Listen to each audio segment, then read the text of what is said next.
So once I started the buyback process on my Tesla Cybertruck, I started to look around and explore different vehicles out there. I'm going to take those 9 vehicles and I'm going to rank them. Number 9 being the one I was least likely to get to number 1, my actual choice. It's kind of like a gender reveal for cars.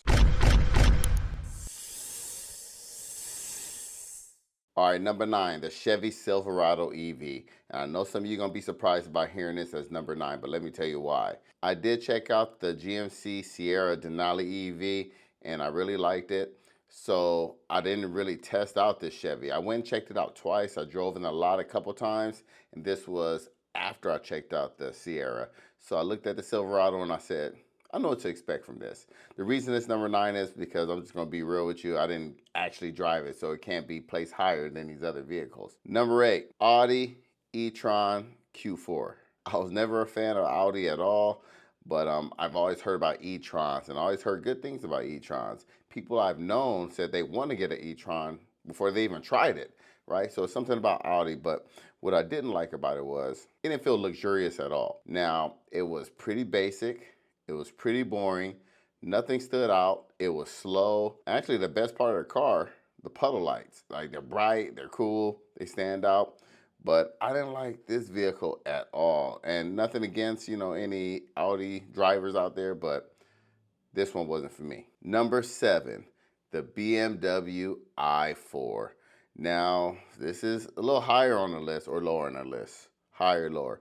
But the tech was crazy. It has so much tech, but a lot of things were redundant, right? They have maps here, maps there, and maps in the HUD, right? Heads-up display.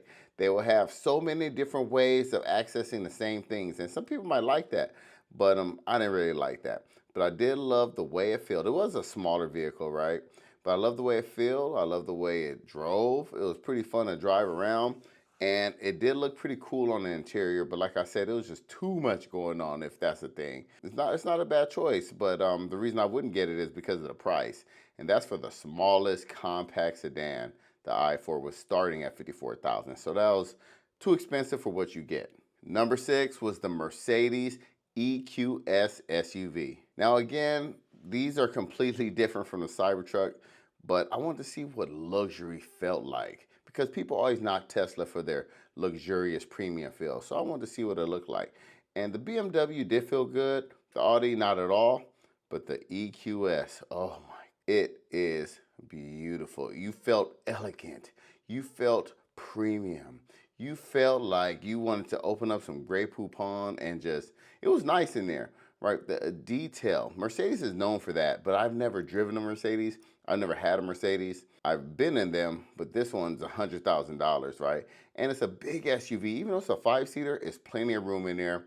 I really did like this, but the exterior, I didn't really care for. It's not one of those cars that I look back at when I'm getting out of it. Oh, that's a big deal to me.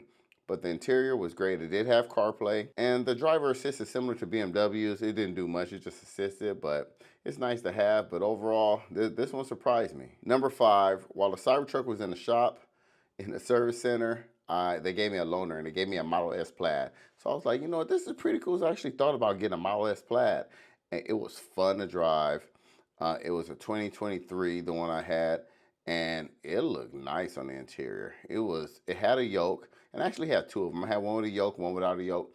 I prefer the yoke. It's a little different, even though it's wide and kind of unwieldy. It's just a nice experience, and it's super fast, man. It's a lot of fun to drive. Really more of a party trick, I would think, because, when people got in, I would show them, and they would freak out. They would be like, oh, right? But, and I wouldn't use that day to day. I probably would go with the long range, honestly. But it's a pretty nice, it's Tesla, right? Full self-driving, of course. It comes with the good and bad of Tesla. But I was like, you know what? It's nice. It feels familiar, which is good. But it still wasn't in my top 4 because I realized after driving all these other vehicles, I need a truck. I'm a truck guy now. Once you get a truck and see that utility, hey, that's where you got to stay. And all of my top 4 trucks also use a Tesla supercharger, so they all had that in common. And for me, number 4 on my list, the Rivian R1T. And I thought this would be higher or lower. I thought this would be closer to number 1, and it was for a little while until I tried out the other vehicles. But what I liked about it was the software was not on par with Tesla's, but it was very nice. Software updates. It's one thing the other manufacturers don't really have. The software updates were on point. It was fun to drive. It felt like a traditional truck. A little smaller than I would like, just because when I want to have that extra bed size, there's ways around it, but it was just a little bit smaller. And the exterior is a little too friendly or welcoming for me, but I like what Rivian's doing. I love the details in the interior, and I like how it has gear guard, which is kind of like, Sentry mode or a dash cam at all times to watch what's going on.